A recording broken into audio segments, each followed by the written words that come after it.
Podcast sortie littéraire, janvier 2023.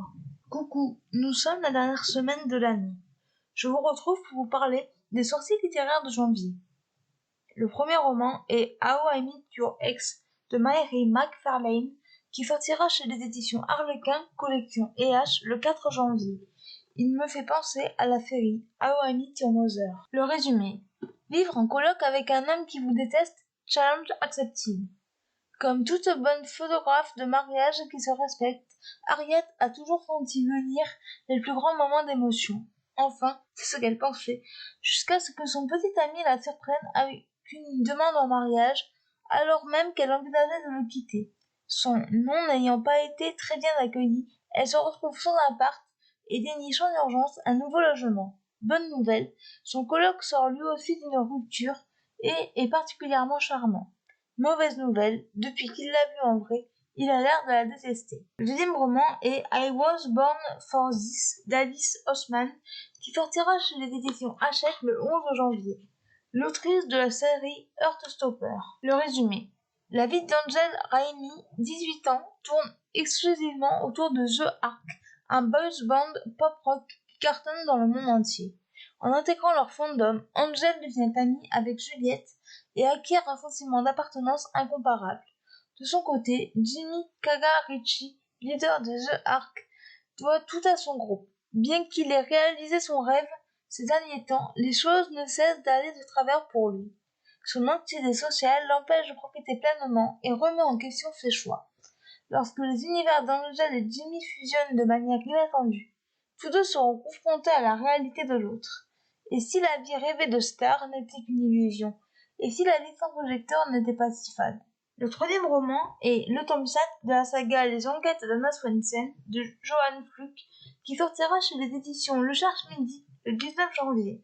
Une très bonne série de Cozy Mystery. Le résumé. Gros plan sur la plus gourmande des enquêtes d'Anna Swensen.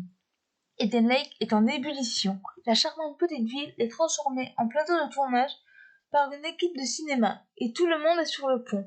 À commencer par Anna Swensen, notre pâtissière favorite, dont la boutique est devenue la cantine des acteurs. Autour d'elle, c'est l'effervescence. Sa mère, ses sœurs, sa nièce, et même son chat moche, tous se préparent à jouer un rôle dans le film. Celui-ci tombe à point pour Anna qui, empêtrée dans ses affaires sentimentales, a furieusement envie de se changer les idées. Quoi de mieux pour cela qu'une production hollywoodienne? Cerise sur le cheesecake. Un membre de l'équipe est bientôt victime d'une mort aussi subite qu'inattendue. Quelqu'un aurait-il trouvé la recette du crime parfait? C'est l'occasion pour Anna de prouver définitivement qu'elle est aussi fine enquêtrice que bonne pâtissière. Une bonne dose de suspense, quelques soupçons imprévus, une généreuse poignée de rebondissements, tous les ingrédients sont réunis pour passer un délicieux moment.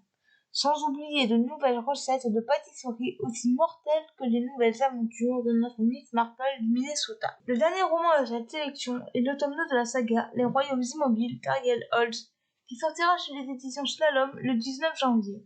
La couverture est très intrigante. Le résumé.